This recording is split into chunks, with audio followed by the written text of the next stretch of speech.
We got prepared. We were all a bit nervous shooting what possibly could be. You rolling? Yeah. King, take one. With this ascension to the throne and the current situation with the coronavirus, is this all tied in with this internal battle in the USA? Internal battles everywhere. It is the fulfillment of prophecy. The Jews have this prophecy where they have to destroy Europe before the Messiah comes. And Messiah just means someone whose earlier works are followed later. And all of these words have definitions like Lord, Christ, Messiah, Mashiach. Mashiach's born on a certain day during Rosh Hashanah after 7 years of certain events, which just happened to be my birthday and the time of my birth, which makes me King of Israel. Now, Israel's supposed to be run by a temple, not a government. So in acknowledgement of me being Mashiach, Israel has not been able to form a government in the last 17 months. So is this all tied in with what you have to do as well? Absolutely, absolutely. And we've been working on this since 1988. I've been working on it since 1980. It's just a normal life. I grew up in New Zealand. Then when I was 5.5, King George VI and Queen Elizabeth II's doctor, called Sergeant Surgeon, he came out to New Zealand, invited my father to share his sheep. Then on Sunday we went for cold meat sandwiches, sitting on my father's knee, and he said, "Why don't you take your son down to see King George VI's son in Rotorua?" So I did that, and my father dropped me off. He was in there, then he left, and I had a private audience with King George VI's son, George Fitzratimer, who was actually King George VII. And that was on the 10th of July 1967, and at the same time they changed the New Zealand currency from British pounds and pence to New Zealand dollars and cents. But they retained the old coin called a crown and kept it in New Zealand until 1971 in use, right? So they were, symbolically they were saying that the crown is retained in New Zealand. There were signs and symbols all the way through. So if we go back a bit to the coins, from the 23rd of April 1968, 9.5 months after my meeting with King George VI's son, natural biological son, the coins started to appear Elizabeth to Greg. And that went on, that was first on the 5p coin, actually before decimalisation, and then it was last on the £2 coin on the 10th of June 1998. And that was 11,011 days apart. And 11 means the letter M, so it's spelled M0M. So something was starting to happen. I was being brought in and named and symbolised and labelled as royal. Greg speaks a lot about biblical prophecies, predictions, signs that have helped him on his journey. He's agreed to show us some of these signs today.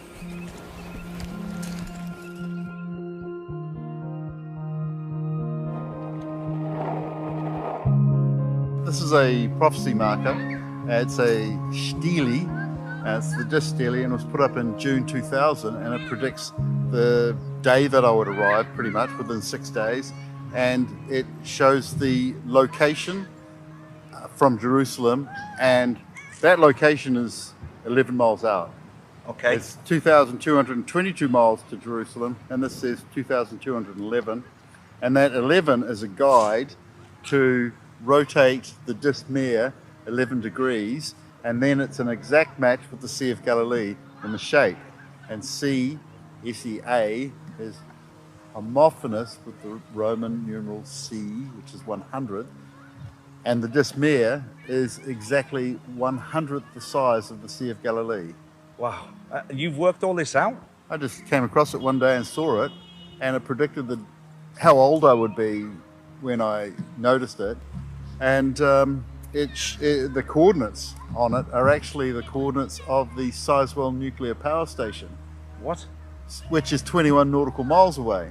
So the code is to size this up well. It's nuclear. So I had a look at this. I had a look at the Dismere. I related it to the Sea of Galilee. And then they built a structure over the water, which is a floating platform, exactly where the apostles left on the Sea of Galilee. and it does a right angle exactly where Jesus was standing on the water. It's like, size this up while it's nuclear. So what is something like this doing in a rural village in the middle of nowhere? It's part of Christianity's oldest science called typology theology, which means that what happened then will happen in another place in some future time. And this stone, this stele, marks that future time and marks that location. And I'm going to show you just how involved that prophetic marking is.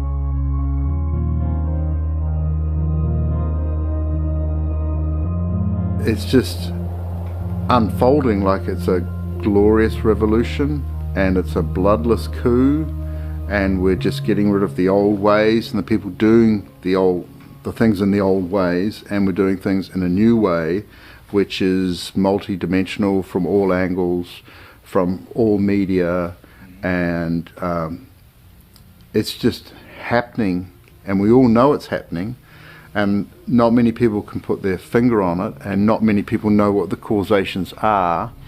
One of the causations is that the British royal family has been flat-lie royal since 1840. Explain that. Flat-lie royal means illegitimate, not allowed on the throne. So, from the Battle of Waterloo, the British royal family lost all their money, and they've been funded by the Rothschilds in exchange for breeding rights. So the Rothschilds had the breeding rights to the British royal family from 1819 to 2019. So what was the purpose of the Rothschilds needing this? The British royal family were virtually bankrupt from 1815. So the Rothschilds funded the British royal family in exchange for the Rothschilds breeding the royals. So the whole British royal family are Rothschild Batards, and Batard is the royal name for bastard. So what I did in my legal documents is I exposed King George V of England as being sired by Tsar Alexander III of Russia, and I exposed Queen Elizabeth II as sired by artificial insemination by Winston Churchill, who was actually the illegitimate son of King Edward VII. Hang on. I know, it gets too much, so I'll show you a chart. Okay, so you've got it all laid out for us to see? Absolutely. Greg has produced a chart showing a surprisingly different narrative of the royal lineage we've all become accustomed to.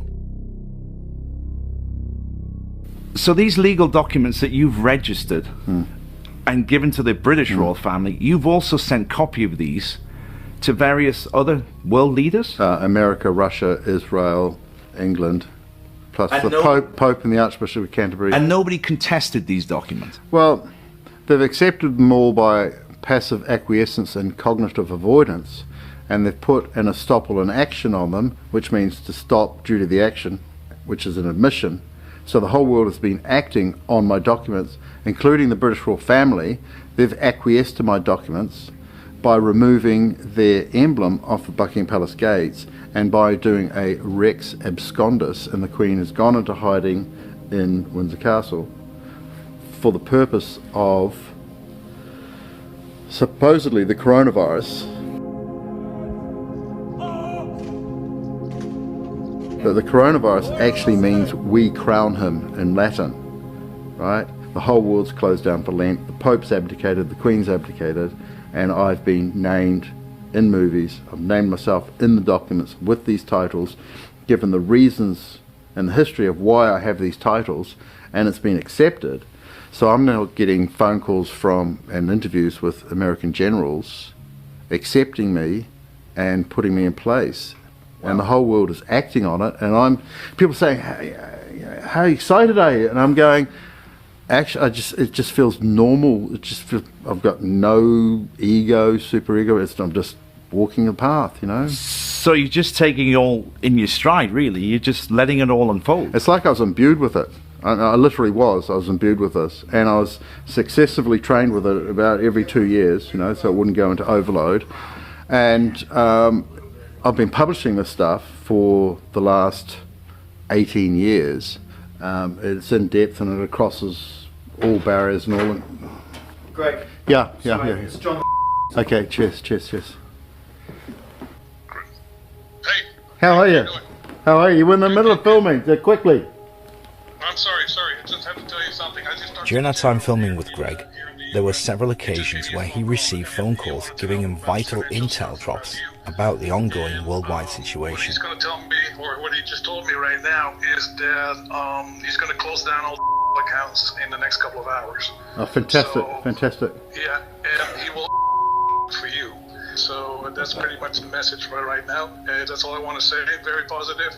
Yeah. So we're on our way, boy. Yeah, yeah. We're doing great. Okay, but I just wanted to get you that message. All right. Yeah, fantastic. All right. That's brilliant. Thank you. Thanks, John. Right to the group. Bye. Okay, bye. Sorry about that. Well, man, I mean, It happens all the time. I get intel drops all the time.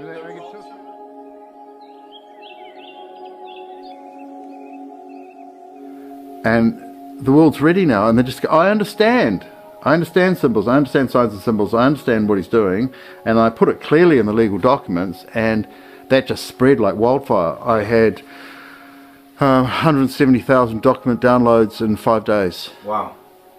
You know, so we actually had to get a new server to cope with it, just that. And they're realising it's true, and the royals are acting on it. They've disappeared. Prince Andrew's disappeared. Prince Harry's disappeared.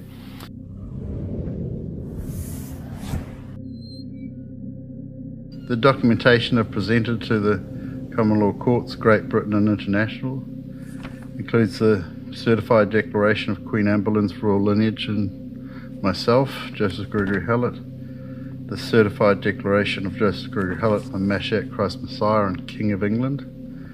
Affidavit in support of Joseph Gregory Hallett declares the illegitimate conception of King George V, United Kingdom, and the statement of claim in support of myself, declaring the patent ambiguity of Queen Elizabeth II's royal styles and titles. I also have a letter from Queen Victoria dated 17th of March 1850 to include all of Ireland, and it says, assemble him claimant. It's the most valuable royal mark in the British Empire. It's such an incredible story, but it's very difficult to put it in terms that most people can understand it. Well, what's actually going to happen is the crown and the orb and the sceptre and the sword are going to be left on the throne.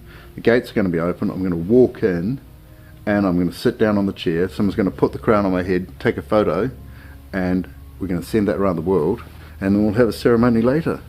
Wow. That's actually what's going to happen. It seems very I mean, simple. it's a total acquiescence, right? Yeah. It's just total acquiescence. The whole British royal throne and crown of England, Scotland, Northern Ireland, Wales, Britain, Great Britain, the United Kingdom of Great Britain and Northern Ireland, and the United Kingdom of Great Britain and all Ireland, and all of the Commonwealth is just acquiescing. It's fantastic. We're looking at the biggest coup in history because we've also got the acquiescence of the Catholic Church, right? And that's because I fulfilled all the predictions in the Bible. The Bible is actually a series of prophecies and predictions hidden inside a religion, and the religion's there to keep the prophecies alive so that enough of the world's population will recognize the predictions when they happen.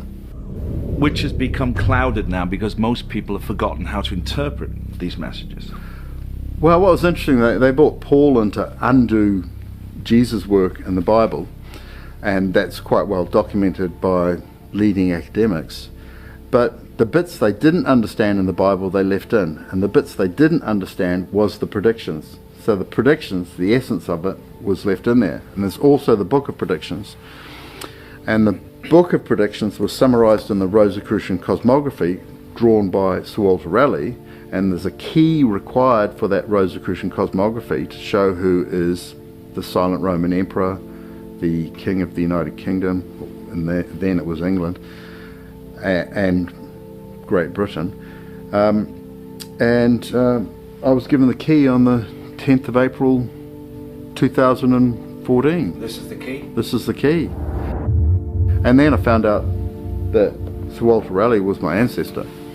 And when I finished these books, it just tipped over from winter into summer season. I was living 100 metres from the coast in the Algarve. So I went down to Boneka, had a coffee and a beer, and I thought, where am I going to live? You know? So, and I just had this memory that I wanted to live in a cave in Europe, and it was like, it was warm enough. Yeah. So I just wandered for 45 minutes, found a cave, and they were building a walkway above it. So I got the offcuts, threw them down into the cave, created a level platform, and just slept on the ground, and then got an airbed, and then slept on that. I was there for about 123 days, but because of giant waves coming up, hitting the 40-foot cliff face and going up another 50 feet, I didn't sleep there the entire time, so I slept there 100 days. And then I found out that Sir Walter Raleigh had also been to that cave, and that he had drawn it, he'd sat in the cave and drawn the lion-shaped rock with Noah's Ark on top of it. I'm sitting in this cave, before I knew this, I'm sitting in this cave and I'm looking at this rock, and then a replica of Sir Walter Raleigh's ship goes past, and I capture a photo of it sitting on top of the lion's head, you know. And that's exactly what Sir Walter Raleigh drew, and he named me Joseph Gregory Hallett on the Rosicrucian cosmography. Draw 2 blank spaces in the top left, top right for exactly this, which is the royal mark of the Prince Regent Duke Governor, which means king to be. And that Rosicrucian cosmography was a summary of the Book of Predictions that was stored 30 miles west, near just north of Faro. So the Book of Predictions, was that a different layout, a different version of the Bible? Because Jesus, who held the title Christ, right, Christ is a title, because Jesus, who held the title Christ, he represented the end times New Age in his time, like kind of from the Old Testament to the New Testament. He had to predict who would next represent the end times New Age. So he wrote the Book of Predictions. Sir Walter Raleigh could speak and write in 6 languages. He got that during the Cadiz Faro raids, collecting books for the Oxford Library.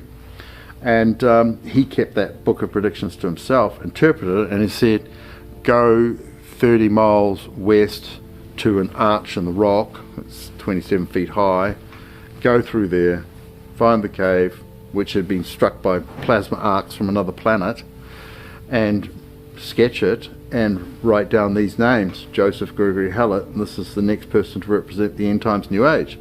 And I was actually living in that cave when I got the phone call from the Sangreal saying the Priory de Sion, the top of the occult, have just selected us to represent the end times. And I'm hearing a slightly staticky phone because there's not a lot of reception in a cave.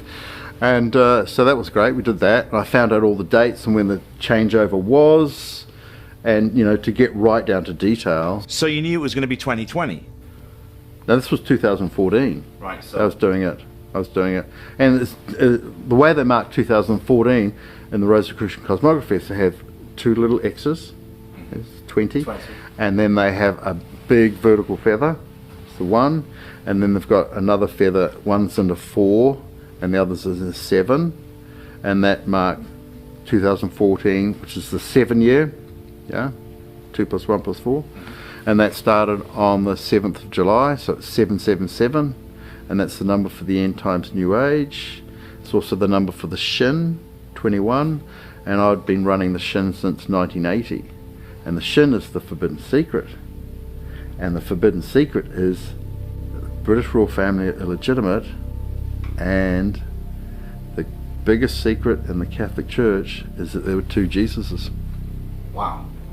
Right, that's so I published the 2 Jesus story, volume 4 and 5, and that's why the Catholic Church folded. I mean, this is it gets huge. It gets huge, and it took me 3 months when I first found out there were 2 Jesus. It took me 3 months of cognitive dissonance to even begin to accept it. right. So they were from the same part of the world. Yeah, they were 3rd cousins. They were actually 2nd cousins, but 1 generation apart. So if you imagine 2 generations of 30 years and 3 generations of 20 years, so they were the same age, 2nd, 3rd cousins.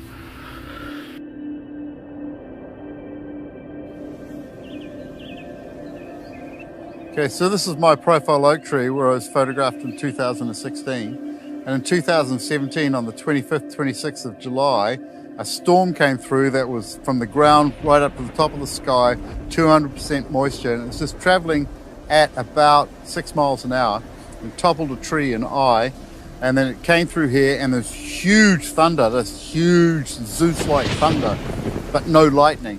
And it came here, and a thunderbolt of sound split a third of my profile oak tree off, and it fell on the ground and produced, the leaves went gold, and it produced a golden crown with 24 major branches on it, fulfilling the prophecy the 24 elders had seats. And what was left inside was a Jesus on the cross, the Passion of Christ, with 2 horses either side, and what came down on the ground was an Anubis-like figure, also with some horses in it. And this formed the 4 horses of the apocalypse. Now, when oak splits, it makes the sound apocalypse, and it is the color of the 4 horses of the apocalypse: black, red, pale, and white. So what happens here is we've got 2 horses remaining in the tree either side of the Passion of Christ, and we've got another 2 horses falling down. That's the 4 horses of the apocalypse. And the prediction was that a man with a very sharp axe, who was 70, that's 80 years old, would cut it down in hail and incense. And I just happened to be walking past on the 7th of December and asked him if he could cut out this Anubis shape, this horse-shaped figure. And he said, sure, come back tomorrow, 8th of December. And he had this massive, really sharp chainsaw, and he cut out the Anubis figure for me, and it was sleet, and he was burning brushes, which was the incense, and he was 80 years old. It was just a fulfillment of prophecy.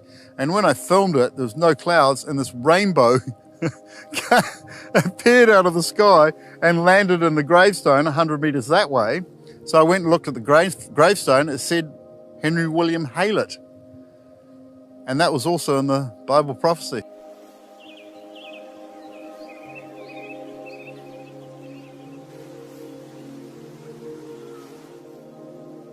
So Greg, if all of these prophecies we were talking about come true, how do you feel about all of this, and what are you going to do? Well, I've been shock tested with humility all my life. I've been hungry for 12 days. I've had no salt for 9 months. I've been blacklisted since I was 11.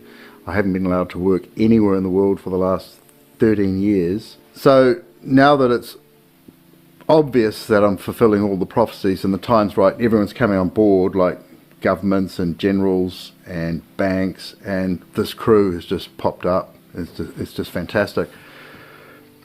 And nothing has been done for so long, and we're now living in a non-reality, like lockdown. It's a total non-reality. So I kind of have to do everything from the beginning, which is good, because that's what's expected, because we're starting a new age and medicine doesn't work, banking's not quite working, mortgages, 82.7% are incorrectly registered, all land registries. So the Queen has failed in her Regis status, which is to register. So it's just a whole new game from the beginning to end. We're rewriting all the laws, like Gesera and Nasera, and banking, and how we live, and what our values are, and what's actually good for the environment, and how we build our houses, and what medicine we use, and what inventions we can access. A lot of suppressed inventions. But you're talking about the entire planet doing this? It's a whole new age. Like, the changeover has been happening since 2012, 2014, 2017, and now 2019-20. It's like just an invisible, rolling, clear thunder from Zeus, boom, and we're just in a whole new reality. The old reality is crumbling, absolutely crumbling. Everyone knows it's crumbling. Everyone knows it's a non-reality. Everyone's looking for the new reality and who the leaders of the new reality are, and that's based on a fulfillment of prophecy. Like Trump's got prophecies about him from those books, and I've got prophecies about me from Revelation, last book of the Bible, and that actually finished. Revelation was actually completed on the 30th, 31st of May 2020, and then the next day, on the 1st of June, Donald Trump gets his Hebrides Bible, and he walks out of the White House, goes to 1525 St. John's Church, holds his Bible up, as the symbol that revelation had been completed. And what it says is, Christ, I come quickly, right? And I've gone from 10 views a day to 15,000 a day, plus another 5,000 a day who can't access. So I've gone from 10 views a day to 20,000 views a day. And at the same time, the Pope said, people will hear him now. And that's exactly what's happened. Right? He gave permission for people to access my information, and people are in lockdown, so they're looking for information, and my website and my books and my legal documents are providing that information. And we've got all sorts of lawyers and all sorts of historians trying to undo my information, and we've got all the royal family and all their lawyers and all their historians trying to undo my information, and they go, no, it's true. That's amazing. If you could leave this interview and give one message, send one message to the entire world, what would that message be? We're doing it, and be part of it, and come along for the ride. It's happening. It's absolutely happening. It's a Ranga, the awakening.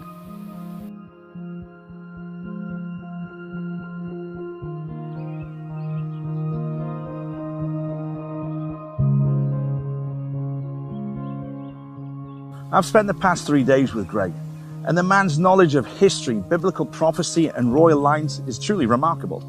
I've seen it firsthand, the documentation, including the letter from Queen Victoria. Now, whether Greg can achieve this monumental task, only time will tell.